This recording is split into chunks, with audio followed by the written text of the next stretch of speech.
Right. Hey folks, today I want to address the drama that's been going on in the fitness community, mostly centered around the whole technique cyborg thing. So just to preface this, I'm not a drama channel. So while I am going to address the drama, actually I think what will be more useful for you guys as a practical take home to think about as we head into the weekend is probably going to be more about how this applies to life as a whole. Because I don't think this problem is a problem which is exclusive to fitness or a problem which is exclusive to 2024 or even a problem which is exclusive to Mike. I think this is actually a wider problem with human nature. And that's why we see the cycles repeat themselves over the course of decades and decades. Why is it that this stuff seems to gain so much genuine traction with people? Why does it seem to generate so much interest? And I'm not talking about people saying, oh, it's rubbish, but genuine interest. Why does this type of stuff really get people's curiosity? Why are people drawn to it? It's not a problem with Mike. It's a problem with human nature, which in effect means it's a problem with us. When I say us, I don't necessarily mean myself. And I don't necessarily mean you guys either, because my audience is intelligent. What I mean by us is the general fitness community. Mike is just simply taking advantage of the flaws of human nature, which is what a good salesman does. So it's a problem with human nature, right? And what I have seen time and time again over the last 10, 20, 30 years is if you want to create a following for yourself, position yourself away from the market. Okay, so if everybody's saying progressive overload on the big basics, if everyone's saying that and somebody comes along, says actually all that's rubbish, you want to do isolations and really feel and target the muscle, they will get a growing following for a range of reasons. And I'm going to give you about 4 reasons over the course of the video. But I just want to preface this by saying that is how you create an audience. You position yourself away from the majority and you will draw a bunch of people towards you for a range of reasons. With regards to that progressive overload example, Doug Brignall, may rest in peace. Exactly what he did. And I'm not talking shit about Doug because he's passed on now and may rest in peace. But that's basically what he did. He had a list of a set number of exercises, I forget how many, they were all isolation exercises, and that was his thing. Don't do squats, do sissy squats. There's an element of truth, but the overall message was massively lacking. But he drew a lot of people towards his message in the years before he passed on for that reason. If you position yourself away from the majority, you will draw people towards you. If you're just saying the same thing as everybody else, you're not necessarily going to get a big audience, because in the public's eye, there is already somebody else telling you that message, but presumably saying it better. But anyway, to move on, here are 4 reasons why this stuff works. And I don't mean the training, but why does this form of advertising, why does this form of sales actually work? So first one is, people generally want to be the first adopter in the room. They want to know something that you don't. It makes them feel clever. That's what it is. I'll tell you what, every single social media platform has its own flavor, right? If you do spend time on Reddit, I think you'll know what I'm talking about. Reddit is full of pseudo-intellectual, woke people. They are people who are looking to take a contradictory view to everybody else, to the general population.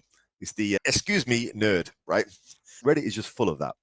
It's a prime example. And so it's no surprise that Reddit fitness is a fucking dumpster fire. Like, it is a shit tip. I'm going to give you one example. There's a guy on there who I've seen him post, and he's very zealously posts about Mike and his training philosophies, stretch, full range of motion, form, overweight, all the stuff which positions him away from progressive overload on the basics. Because again, first adopter wants to feel clever than everybody else, wants to feel like he has an advantage, wants to feel like he has an edge. And this guy, I followed his journey over the course of probably the last year or so, but he was 150 pounds and he bulked up to 220 pounds. That's a 70 pound bulk. Now, the latest is he's back down to 150 pounds. So He's gained no muscle at all. Now, I personally find that actually somewhat difficult to believe, but this guy, who is an extreme example of somebody who has positioned himself away from the crowd, has almost completely eschewed lifting heavy and progressive overload, and really is just focused on the stretch, the length and partials, the form, all that stuff, right? The volume as well, loads of volume. He's gained literally nothing. Just imagine that for a second. You've got a guy here whose main priority is to feel intelligent on Reddit. And what he's done is he's just devastated his own physique and his own progress over the course of a year by gaining 70 pounds, losing it again, gaining nothing. That is an example of somebody whose main priority is to feel like they are the most intelligent person in the room, to be the first adopter. He's so passionately defended Mike's way of doing things, and it's resulted in absolutely nothing. And I think that particular example is quite unusual because 70 pounds is a lot of weight. You'd think it gains something. But I don't think the general example is that extreme. There are people who are more interested in debate, more interested in appearing clever than they are in getting jacked. And if you think that example is a bit extreme, take it from me. I've seen people do the same thing. I mentioned in another video a guy called Ron, who I knew 25 years ago on the old forums. No physique back then, always writing articles and always talking about his version of science. 25 years later, still built like crap. Also turns out he's a flat earther as well. So that gives you an idea of the kind of science that he likes to talk about. So this is what I mean.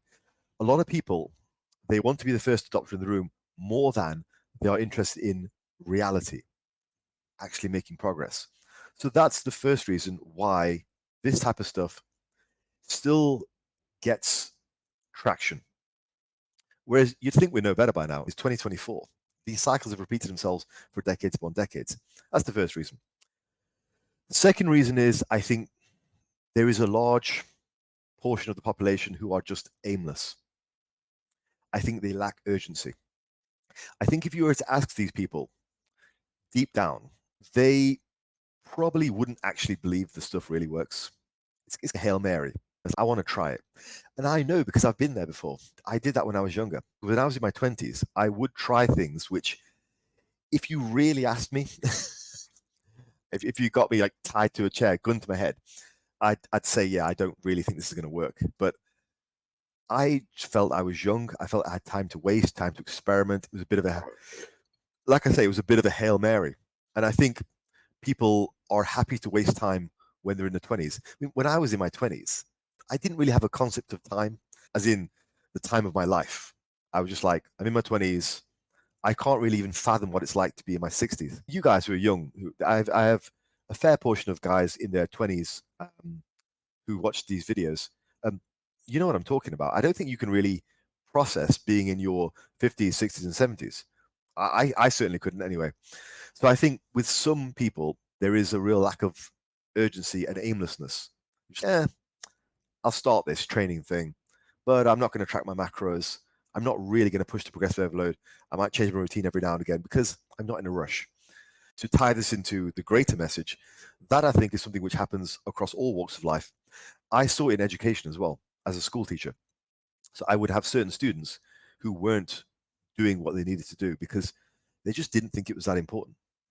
Like, look, I'm young, it'll happen. I've got 6 months for this exam. I'll start later. The kind of guys who leave it last minute.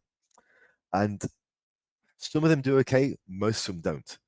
I think with the second category of people is they have a lack of urgency. They're aimless. Basically, they're not about that life like I am or you guys might be. So they're not that concerned about hitting it right on. And so these strategies will appeal to a wide blanket of people who aren't really about that life. Yeah, I'll try it. It's new. It's a Hail Mary. It's a gamble. If it doesn't work, I lose a bit of time, but I'm young. If it does work, wow, I might get even more gains than that meathead who's over there, 3 stone heavier than me, lifting heavier than me. I'll show him I'll be way bigger. But realistically, if you put a gun to their head, they know it's not going to work. Third thing, third reason why this type of stuff continues to propagate over the years, and not just in this area either, but also in other areas. People believe personalities over policy every single time. You look at the most popular guys on YouTube, they are personalities. A classic example is the lad I met on last weekend, Sam Sulek. Great guy. Generally, all he has is his personality. Like, there are tons of physiques bigger than Sam's on YouTube who aren't anywhere near as popular. He doesn't do flashy gimmicks on screen. People love him. I'm a big fan. Bigger fan after meeting him in person. But this is the thing. People will generally believe personalities over policy. And this is no more prevalent in fitness than it is in other industries. And a prime example I can tell you is politics these days. I noticed a large shift in politics from when I was younger to recent times. And that was the sort of the advent of the celebrity politician, I guess you could call it. People are much more interested in how a guy says something rather than what he has to say. Our government in the UK, they only released their policies about 3 weeks before the election. That's insane. That is crazy. But it is a prime example of what I'm talking about. People will believe personalities over policy. And if you look at the most popular personalities on YouTube, it's a similar kind of thing. But I'll give you a good example, like a nice example from our like little community. Jeffrey Verity Schofield, great personality, love watching his content because he's genuinely a likable guy. And also another fella who I really like, my brother in YouTube, Paris, Bald Omni Man, another great guy. He's popular because he's got a good personality. He's the kind of guy you would like to hang with on a Friday night. Now, with those two, they have good material as well. But in general, people will believe personalities over policy. You look at the biggest YouTube stars, it's generally about the personality. So that's another reason. Mike is very likable. A prime example of this was when the ongoing beef between Mike and also Lyle McDonald. And when we had an argument about training to failure or not, the general consensus was Lyle is right, but we don't like him. So what does that tell you? People like Mike. That's why they believe him. They want him to be right. They like him. Being liked counts for a lot. And if we were to push this out into the greater lesson for today, it's twofold. First of all, being liked in your job is extremely important. Being liked is probably a lot more important than being competent in most jobs. Having a lot of book knowledge doesn't necessarily get you that far because we're social beings. We're a community. We thrive on interaction. So being good with people counts for a hell of a lot in your job. But conversely, be wary of people who are only good with people and aren't very good at their jobs. This is a lesson just for life as a whole.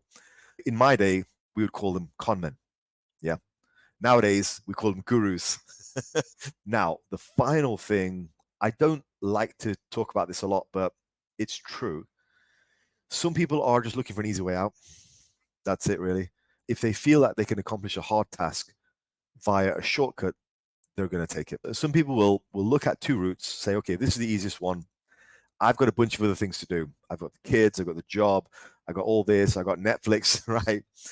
I've got to go out with the boys Friday night. So you've got all that stuff to do, to contend with. And they are going to take the more time efficient or easier option at every juncture. It's hard to push hard on sets.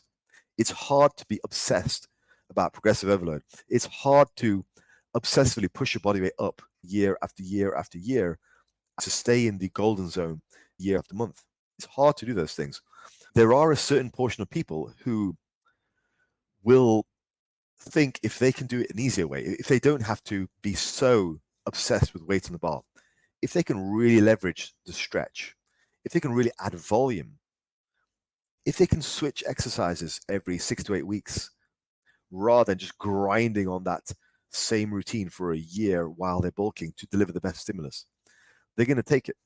But anyway, I wanted to address the drama, but I didn't want to address it as like a hate thing for anyone. I'm not one of those kind of channels. I'm not that kind of person. But the reason that these things do continue to gain traction, do continue to gain popularity, is simply because people do not learn from history. This is not a problem with advertising. It's not a problem with fitness. It's not a problem with hypertrophy research. This is a problem with human nature. That's why these cycles keep persisting. Technology is different. It's now social media rather than forums. Yeah. It's now Instagram rather than muscle mag. But humans haven't changed. So people, especially younger people or people who are new to the industry, will continue to fall for these things. When you get a bit older, when you get a bit more experienced, better. Some people take that for being jaded, of being stubborn. I'm not jaded. I love bodybuilding, but this kind of stuff, I've seen it repeat out before. So learn from this video. That is why these things propagate. It's human nature. And those are 4 aspects of human nature. That's why it works. And hopefully you can learn something from this and maybe ward against it, not just in fitness, but also in life in general. Anyway, I'm going to call it there. Hopefully you guys got something useful from this video. It's not clickbaity, but that's not my channel. This is just my view. And if you found it useful and you resonated with it, then I'm glad. Have a great weekend, guys. I'll see you in the next one. Peace out.